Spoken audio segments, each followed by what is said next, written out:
था, तुम दोनों ने तो कर रहा था, मैंने तुम दोनों को डराने के लिए आया था। और बोल ভারত সীমান্তে সাম্প্রতিক সময়ে পুশ ইন ও অনুপ্রবেশের ঘটনায় পরিস্থিতি চরমে পৌঁছেছে।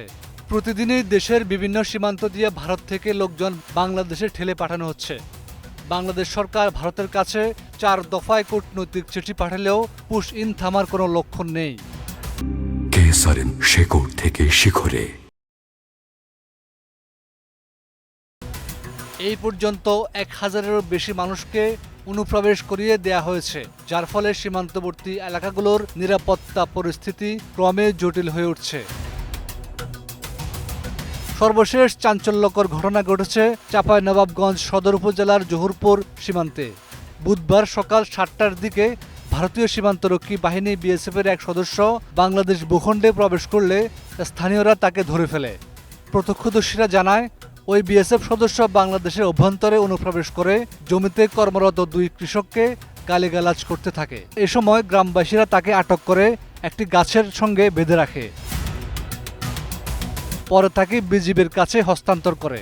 53 বিজিবির অধিনায়ক লেফটেন্যান্ট কর্নেল ফাহাদ মাহমুদ রিঙ্কু বিষয়টির সত্যতা নিশ্চিত করে জানান, বিএসএফ সদস্য গণেশ মূর্তিকে মদ্যপ অবস্থায় অস্ত্র ও গোলাবারুদ সহ গ্রামবাসী তাকে আটক করে।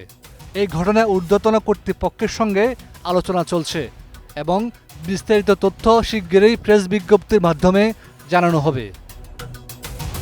এর আগে ঠাকুরগাঁও, ব্রাহ্মণবাড়িয়া ও ময়মনসিংহের সীমান্ত এলাকাতেও বিএসএফ সদস্যদের বাংলাদেশে ঢুকে পড়া ও স্থানীয়দের হাতে আটক হওয়ার ঘটনা ঘটেছে। এসব ঘটনায় সীমান্তে আতঙ্ক বাড়ছে, বিশেষ করে সাধারণ মানুষ ও কৃষকদের মধ্যে।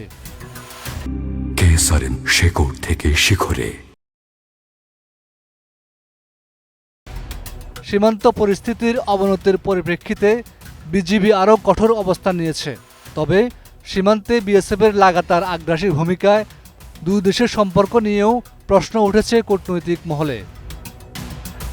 সীমান্তের নিরাপত্তা ও মানবিক অধিকার রক্ষায় কার্যকর পদক্ষেপ নেওয়ার দাবি উঠেছে দেশ জুড়ে। হাফিজুল্লাহ, 21 টেলিভিশন।